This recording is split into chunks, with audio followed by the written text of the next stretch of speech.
शेर और लोमड़ी की कहानी। एक समय की बात है। जंगल में एक शेर और एक लोमड़ी रहते थे। वे दोनों अच्छे दोस्त थे। एक दिन उनकी मित्रता में एक नया मोड़ आया। एक दिन शेरनी ने बच्चा पैदा किया। वह बहुत ही प्यारी और खुशी खुशी जीवन जी रही थी। उसने उसे रोहन नाम दिया। शेरनी रोहन के साथ समय बिताने में बहुत खुश थी। एक दिन शेरनी को जंगल में दौड़ते हुए अपनी देखभाल के लिए बहुत दूर जाना पड़ा। उसने रोहन को लोमड़ी के पास सुरक्षित रखने के लिए कहा, लेकिन लोमड़ी जल्दी भूल जाती है और उसने अपने खेल में मस्ती में रोहन को खो दिया। जब शेरनी लौटी, उसने देखा कि रोहन गायब है। शेरनी बहुत परेशान हो गई और लोमड़ी से पूछा, तुमने मेरे बच्चे को कहाँ छुपाया है? लोमड़ी डर कर बताई और फिर मिलकर उन्होंने रोहन को ढूंढ लिया। इससे उनकी मित्रता में और भी मजबूती आई और वे सब मिलकर खुशियां मनाते रहे। जब रोहन बड़ा हो गया, उसने शेरनी और लोमड़ी से बहुत कुछ सीखा। उसने उनकी मित्रता और सहयोग का महत्व समझा और जंगल में सबकी मदद करना शुरू किया। एक दिन जंगल में एक बड़ी बारिश हुई। नदी का पानी ऊपर उठ गया और जंगल के जानवर भयंकर परेशान हो गए। शेरनी, लोमड़ी और रोहन मिलकर सोचते हैं कि कैसे जंगल के सभी जीवों की मदद करें। रोहन ने एक नई और बड़ी घटना की योजना बनाई।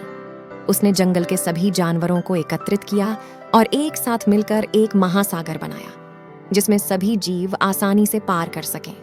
इस योजना के साथ उन्होंने जंगल के सभी जानवरों को साझा जीवन का महत्व सिखाया। सभी ने मिलकर काम किया और जंगल को बचाने में कामयाबी प्राप्त की। जंगल की सभी जानवर रोहन की योजना में शामिल होकर जंगल के महासागर की निर्माण में मदद करते रहे। सबका सामूहिक प्रयास सफल हुआ और जंगल की जीवन धारा बहना जारी रही। जंगल के जानवर ने इस घटना से एक सीख ली, सामूहिकता में शक्ति है। उनकी मित्रता और सहयोग ने उन्हें जंगल के अजीब मुश्किलात से निकलने में मदद की। इस कहानी से हमें यह सीखने को मिलता है कि सामूहिकता, सहयोग और आपसी विश्वास से हम किसी भी चुनौती का सामना कर सकते हैं और समस्याओं का समाधान निकाल सकते हैं। ये हमें दिखाता है कि हमारी सामूहिक शक्ति हमें अद्वितीय और सजीव बनाती है। यदि आपको कहानी अच्छी लगी है और आप इस तरह की और कहानियों को सुनना चाहते हैं, तो कृपया हमारे YouTube चैनल को सब्सक्राइब करें। हमारे चैनल पर और भी रोचक कहानियां और मनोरंजन सामग्री मिलेगी, जो आपको मनोरंजन करेगी और सोचने पर मजबूर करेगी। यदि आपको कहानी अच्छी लगी है और आप इस तरह की और कहानियों को सुनना चाहते हैं, तो कृपया हमारे YouTube चैनल को सब्सक्राइब करें। हमारे चैनल पर और भी रोचक कहानियां और मनोरंजन सामग्री मिलेगी, जो आपको मनोरंजन करेगी और सोचने पर मजबूर करेगी।